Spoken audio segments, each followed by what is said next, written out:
ഒരു തുള്ളി മദ്യം ആഴമുള്ള സമുദ്രമിൽ ഇറ്റിച്ചു പിന്നത് വറ്റി പുല്ലുമുളച്ചതിൽ എനിക്കിഷ്ടമില്ലതിൽ എൻ്റെ സ്വന്തം കാലി മേയുന്നതും എന്നാണ് അലിയുൽ ആലി.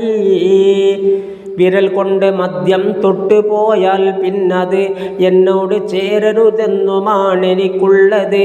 അത് വിട്ട് മാറ്റി കളയണാണെൻ്റെ ഇഷ്ടവും എന്നാണ് സയ്യിദുൻ ഇബ്നു ഉമറിൻ്റെ അഭിപ്രായവും.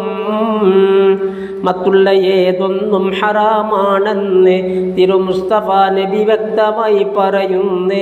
ഇത് ഉമ്മു സൽമ ബീവിയിൽ നിന്നുള്ളതാ, കൂടാതെ അബൂദാവൂദിലും കാണുന്നതാ.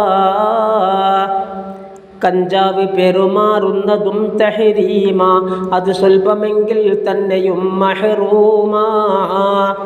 ഒരു കൗലിൽ അവനെയും ഹദ്ദടിക്കണമെന്ന, അതും 40 കുറയാതെ വേണ്ടെന്ന പറയുന്നു ബീവി ആയിഷ റളിയല്ലാഹ്. നബി മുസ്തഫ പറയുന്നതായി സ്വല്ലല്ലാഹ്, കൊടുക്കല്ല പെണ്ണിനെ കള്ള് കുടിയൻ ഒരിക്കലും പോകണ്ട രോഗമിലായി കിടപ്പവനെങ്കിലും ദുർറത്തിലുണ്ടിത് നോക്കിയാൽ കാണുന്നതാ. 85 വ്യക്തമായി പറയുന്നതാ. മരുന്നിന് വേണ്ടി ഹറാമു തന്ന മദ്യവും എന്നാണ് സുഹ്ബത്ത് പോലെയാണ് ദാഹം. തൊണ്ടയ്ക്ക് ഭക്ഷണം കെട്ടി നിന്നിറങ്ങാതെ രക്ഷയ്ക്ക് മാർഗവുമില്ല കള്ളല്ലാതെ. എന്നാൽ കുടിച്ചു രക്ഷ നേടണമെന്ന മിൻഹാജിലുണ്ടിത് നോക്കി തെറ്റില്ലെന്ന.